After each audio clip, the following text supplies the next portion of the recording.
Finally दोस्तों इतने लंबे इंतजार के बाद एलिस इन बॉर्डरलैंड वापस आ रहा है। इसका एक छोटा सा ग्लिम्स भी रिलीज हुआ है और इन सब में मैंने एक बात नोटिस की कि ओसागी आरिसु को रिकॉग्नाइज कर सकती है।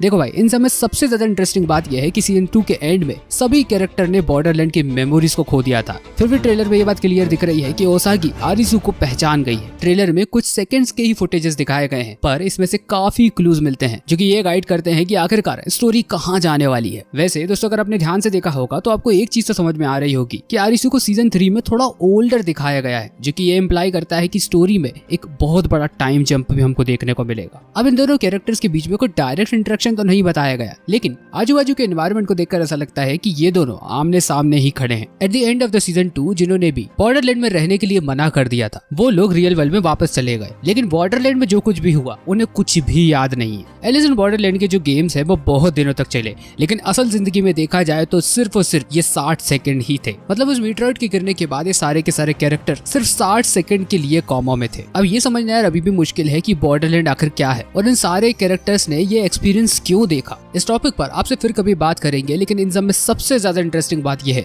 कि सीजन 2 के फाइनल सीन में आरिसु ओसागी फिर मिल जाते हैं। भले ही वो एक दूसरे को याद नहीं हो, लेकिन दोनों को एक दूसरे के बीच एक कनेक्शन सा फील हुआ। मुझे ऐसा लगता है कि ये एलिस इन बॉर्डरलैंड सीजन 3 में कुछ चीजें बोरो की जा सकती हैं एलिस इन बॉर्डरलैंड रीट्राई से, जो कि एक 13 इशू यानी कि 13th चैप्टर मांगा है। और जैसा कि दोस्तों हम सब ने आरिसु को थोड़ा ओल्डर देखा, similarly Alice in Borderland retry में भी ऐसा ही कुछ होता है, जिसमें कि मेन स्टोरी कुछ साल बाद सेट होती है। एलिस इन बॉर्डरलैंड रीट्राई में आरिसु और ओसागी अब हस्बैंड वाइफ है और तो और ओसागी का एक बच्चा भी होने वाला है। आरिसु एक सर्टिफाइड साइकोलॉजिस्ट है और साथ ही में एक स्कूल काउंसलर भी है। क्योंकि ओसागी की डिलीवरी होने ही वाली है तो आरिसु उसे हॉस्पिटल ले जाने वाला होता, लेकिन आरिसु का एक्सीडेंट हो जाता है और वो वही सब देखता है जो कि वो पहले भी देख चुका है, वही बॉर्डरलैंड में वापस आने से आरिसु की बॉर्डरलैंड वाली मेमोरीज भी वापस आ जाती है। इवन उसे सब कुछ याद आ जाता है जब उसने पहली बार उन गेम्स को खेला, इंक्लूडिंग ओसागी के साथ आखिरकार उसका क्या रिश्ता था बॉर्डरलैंड में। अगर आप इसके मांगा डिस्कशन में थोड़ा इंटरेस्टेड है तो प्लीज नीचे जाके कमेंट बॉक्स में बताइए, क्योंकि नेक्स्ट वीडियो में हम इसकी मांगा के ऊपर थोड़ा और डिस्कशन करने वाले हैं कि सीजन 3 में क्या क्या हो सकता है। फॉर नाउ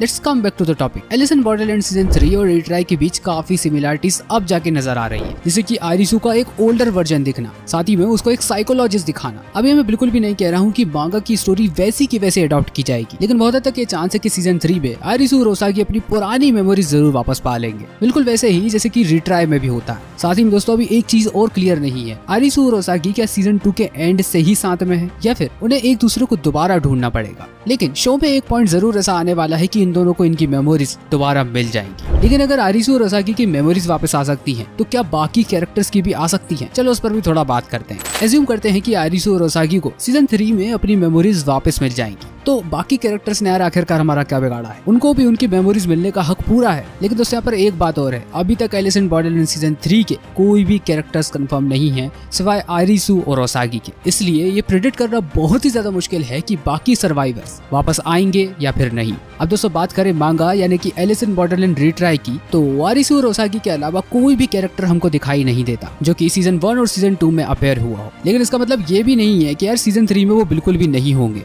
हो सकता है कि भाई कोई तिकड़म बिठाई जाए। लेकिन जाते जाते दोस्तों मैं एक बात फैक्ट की ओर बोलना चाहूंगा आपसे। नेटफ्लिक्स ने इस शो को सोर्स मटेरियल से बहुत ज्यादा अलग रखा है। अगर हम उस जोकर कार्ड की बात करें तो एंड में उस जोकर कार्ड का देखने का मतलब ये है कि अभी भी एक गेम बाकी है। ये शो पूरे तरीके से खत्म नहीं हुआ है, अभी भी इसकी स्टोरी बाकी है। जैसे कि दोस्तों मांगा जब चालू होती है तो हमको जोकर कार्ड का कहीं कोई जिक्र नहीं बताया जाता, तो हो सकता है कि यार ये शो अपनी एक पर्सनल स्टोरी लाइन को भी फॉलो करे। बाकी दोस्तों आपका क्या सोचना है इस बारे में, इसे नीचे जाके कमेंट्स में बताइए। और एलिस इन बॉर्डरलैंड के टॉपिक में आप कहीं भी इंटरेस्टेड हैं तो प्लीज जाके नीचे कमेंट्स में बताइए, मुझे ये पता चलेगा उससे कि आप इस टॉपिक में इंटरेस्टेड हैं या नहीं।